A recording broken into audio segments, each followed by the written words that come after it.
முன்னாடியே நான் பூசா விதிகள்லாம் நெறைய பின்பற்றுறேன். இந்த மந்திர பிரயோகங்கள்லாம் நான் நெறைய உருஜபிச்சுட்டே இருப்பேன். அதேபோல பார்த்தீங்க அப்டின்னா, முறையாவே நான் ஒரு குருக்கிட்ட இந்த மந்திரங்கள்லாம் கத்துக்கிட்டேன்.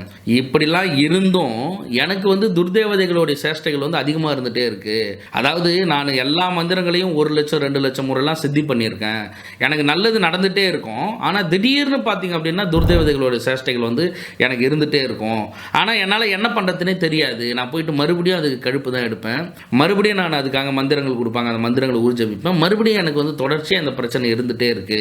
அப்படின்னா நீங்க என்ன செய்யணும்? மந்திர யோக பிரயோகம் தான் உங்களுக்கு சிறந்ததா இருக்கும். எப்பயுமே ஒரு விஷயத்துக்கு நீங்க இந்த துர்தேவதைகளோ, இல்ல இந்த ஆன்மீகம் சார்ந்த பிரச்சனைகளோ கன்டினியூவா இருந்துட்டே இருக்கு. இல்ல இந்த ஆன்மீக ரீதியான, உடல் ரீதியான பிரச்சனைகள் எனக்கு கன்டினியூவா இருந்துட்டே இருக்கு. நான் இதுக்கு என்ன பண்ணாலும் எனக்கு தீர்வே கிடைக்கல அப்படின்றதுக்கு ஒரே வழி சித்தர்களா நீங்க மாறுறது தான் ஒரே வழி. சித்தர்களா மாறுறதுக்கு நம்ம நிறைய விஷயங்கள் பின்பற்ற வேண்டியதா இருக்கும்.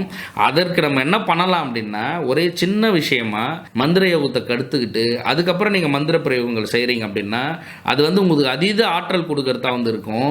நீங்க குருவா ஏத்துக்கிட்ட சித்தர் உனக்கு எப்போதும் துணை புரிஞ்சுட்டே இருப்பாரு.